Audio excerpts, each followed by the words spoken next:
Welcome to your daily dose of dividend. Root made a request in the comments for Blackrock. Thank you, Root, for the suggestion. Let's take a look. With a market cap of $103 billion, Blackrock is a S&P 500 company within the asset management industry. The stock price has overperformed the S&P 500 index over the last 10 years, with dividends reinvested. Let's briefly analyze some key fundamentals. Most data is based on a 5-year average. Sales growth, 9.6%. Earnings growth, 15%. Earnings estimates, 7.34%. Return on capital, 12.57%. Debt to free cash flow, 2.02 years. Share buybacks, yes.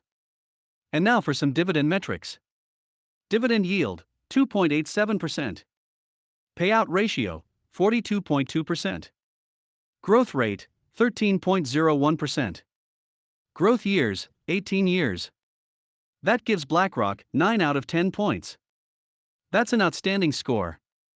You might want to take a closer look at this company for your dividend portfolio.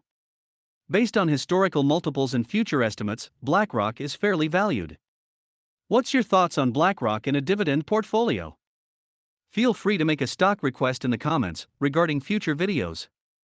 Also, please consider subscribing and welcome back tomorrow for another quick analysis. Have a great day.